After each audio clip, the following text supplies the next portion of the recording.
Ici, nous sommes au El Salvador. Aujourd'hui, nous allons parler de ce beau pays. Pourquoi ce pays? Qu'est-ce qui se passe exactement dans ce pays? On va en parler tout de suite. Donc, si toi aussi tu vas en savoir plus, continue, ok? Salut, ici c'est la chaîne Crypto, monnaie et investissement. Et sur cette chaîne, nous parlons de deux thèmes. Les crypto-monnaies en général et quelques business en particulier. Alors, si ces deux thèmes vous intéresse, n'hésitez pas à cliquer sur s'abonner, activer la cloche de notification pour ne rien rater, surtout des vidéos d'urgence. Et prenez place car il y a de la place pour tout le monde, y compris vous, quelle que soit votre position géographique. Ok? Mille merci à tous ceux qui sont déjà abonnés, qui mettent des commentaires, qui partagent mes vidéos. Grâce à votre contribution, nous sommes déjà à plus de 7000 abonnés et merci du soutien. On va dans le but. Mais oui, vous n'avez pas cliqué sur abonner, c'est fait. Ok, c'est parti.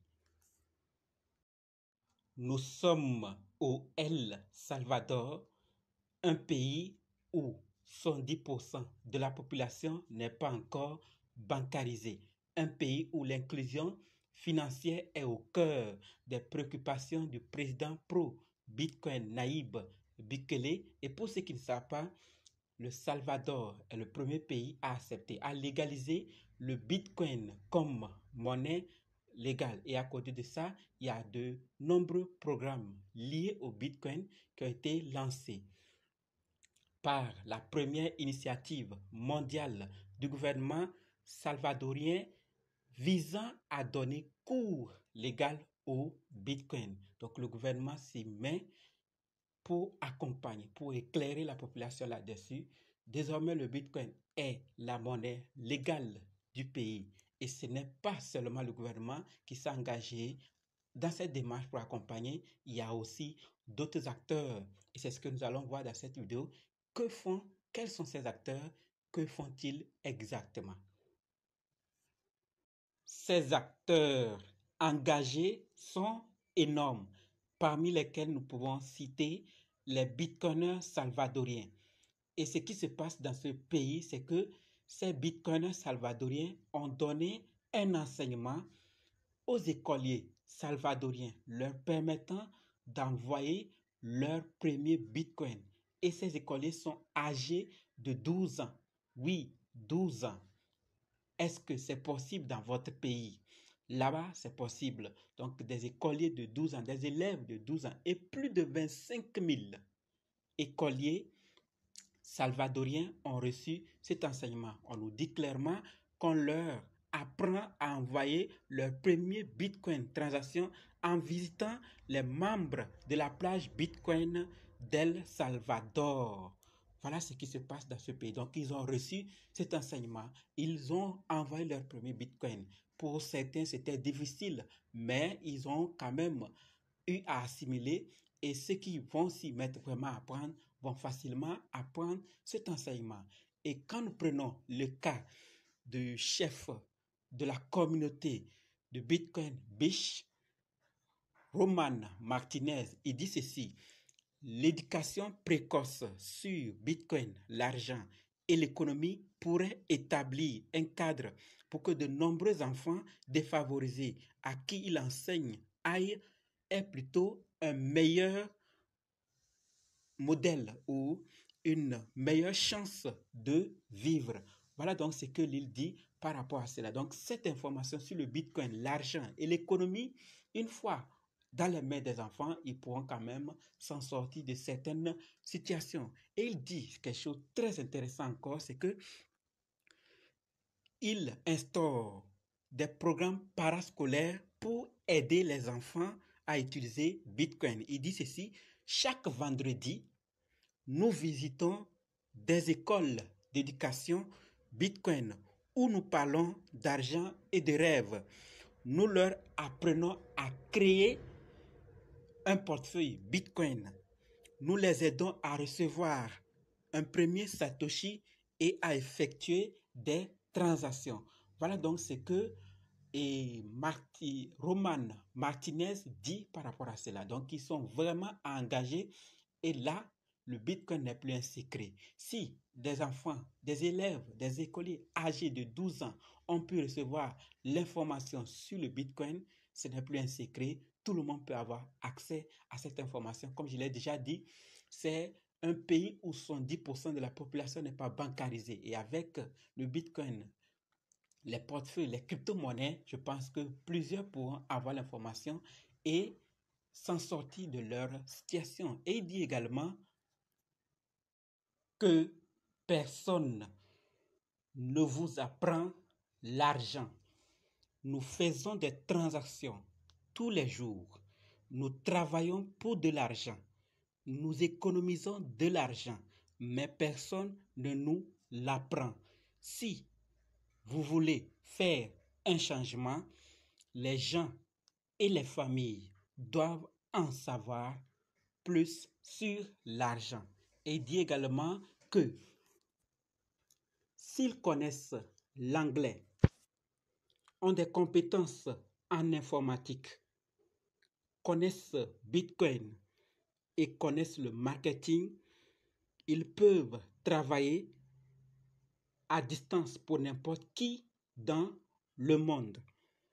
C'est une grande porte qui est maintenant ouverte à tout le monde. Voilà donc ce qu'il dit par rapport à la connaissance que ces enfants peuvent avoir et ce qu'ils peuvent faire de ces informations. Donc, s'ils comprennent l'anglais, ils ont des compétences en informatique, en marketing, en Bitcoin, en économie, ils peuvent s'en sortir de partout où ils sont. Ils peuvent travailler à distance et sortir de leur situation actuelle. Donc, vous voyez clairement que tout le monde s'y met pour vraiment aider les autres. D'autres couches de la société, de la population, comme je l'ai déjà dit, 70% de la population n'est pas encore bancarisée. Et ils ne sont pas les seuls acteurs. Il y a d'autres comme MyFest, Bitcoin. Ce qu'ils ont fait, c'est qu'ils sont partis également à l'école pour aider, pour enseigner des élèves comme nous le montre cette vidéo. El Salvador is the first nation in the world to adopt Bitcoin as a legal tender. Bitcoin, en pocas palabras, es el oro digital. And within the country, something big is happening. So, Mi Primer Bitcoin is a Bitcoin education project. And this is the amazing part about Mi Primer Bitcoin, because I'm right now in a school explaining to kids how Bitcoin works and why it is really important. Whatever happens here will be an example for the world to follow. And education will be the foundation of ensuring that that's a positive example. I've seen like the little vendors out in the street already accepting Bitcoin. I try to teach to my little community, and I wanted to make a lot of people proud of this little piece of earth called El Salvador.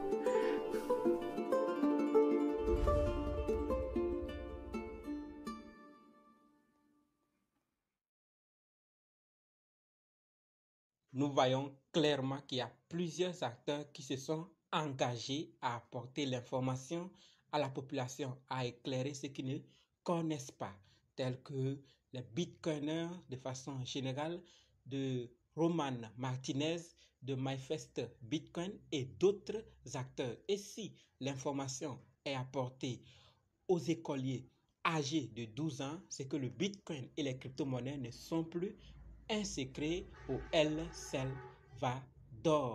Et vous voyez clairement qu'il y a plusieurs raisons qui l'expliquent. D'ailleurs, le président est pro-Bitcoin. Le pays a déjà le Bitcoin comme monnaie légale qui s'utilise. Donc, ça veut dire qu'il y a beaucoup de choses qui vont avancer avec tous ces programmes mis en place par le gouvernement et tous ces acteurs qui accompagnent. Ça va aller très vite. Et la question qu'il faut se poser, qu'est-ce que ce président et sa population et les Salvadoriens savent qu'on ne sait pas? Pourquoi ils s'acharnent à enseigner aux autres? Pourquoi ils se donnent à fond sur le Bitcoin là-dessus et sur la technologie blockchain de façon générale? Qu'est-ce qu'ils savent? Parce qu'en ce moment où nous parlons, il y a plusieurs qui se sont découragés, qui ont déjà même vendu leur Bitcoin, leurs crypto-monnaies en se disant non, c'est de l'amusement, c'est de la blague, ça ne va pas apporter, depuis là, rien ne change, la valeur ne grimpe pas, rien n'augmente et beaucoup se sont découragés, ont tout vendu. Est-ce votre cas? Je ne sais pas si c'est le cas ou pas, mais sachez qu'il y a sûrement des choses qu'on ne sait pas. Si ce gouvernement et sa population et d'autres pays, quand je parle ici de la légalisation, je ne parle pas de nous qui devons légaliser.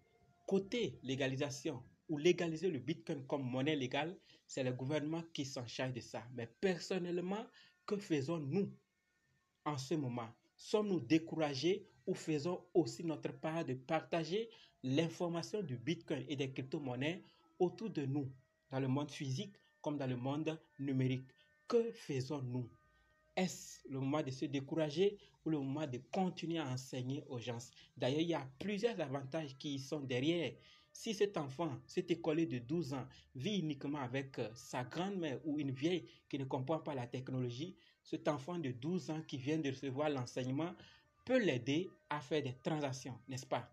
Et nous voyons d'énormes avantages qui sont derrière le Bitcoin, les crypto-monnaies et la blockchain de façon générale. Il y en a énormément. Que faisons-nous personnellement? Et dans le groupe officiel Telegram, WhatsApp, Twitter, je l'ai déjà dit, ce n'est pas le moment de se soucier de pourquoi le prix des monnaies ne grimpe pas, mais c'est le moment de se soucier comment profiter de cette opportunité pour ne pas regretter à la hausse. C'est-à-dire lorsque les prix vont hausser, il ne faut pas qu'on regrette n'avoir pas acheté les quantités qu'on avait prévues. C'est le moment, tout est rouge et c'est l'opportunité pour ceux qui en savent. D'ailleurs, en crypto-monnaie, on gagne des deux côtés. À la hausse ou à la baisse, on gagne. Voilà donc l'information que je voulais partager avec vous. Sur d'autres cieux, on enseigne aux enfants. Et que faisons-nous dans notre milieu? Gardons-nous le Bitcoin, les crypto-monnaies comme secret ou partageons-nous même avec les petits enfants? Et dites-moi également dans les commentaires si c'est une bonne initiative engagée par ces acteurs ou ils devaient attendre que les enfants grandissent encore un peu avant d'en avoir ces informations sur le Bitcoin. Faut-il garder ou faut-il partager? Je ne sais pas ce que vous pensez et je veux aussi apprendre, je veux aussi savoir votre avis par rapport à cela.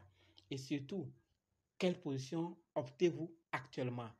Découragement, renoncement, quitter les crypto-monnaies ou c'est le bon moment d'y investir encore pour atteindre vos objectifs? C'est pour cela que j'ai tenu à partager cette information pour qu'on sache ensemble ce qui se passe au El Salvador et dans d'autres milieux. Si vous en savez d'autres choses aussi, partagez-nous ça dans les commentaires et on se donne maintenant rendez-vous dans d'autres vidéos et dans les commentaires. N'oubliez pas de nous rejoindre sur Telegram, WhatsApp, Facebook.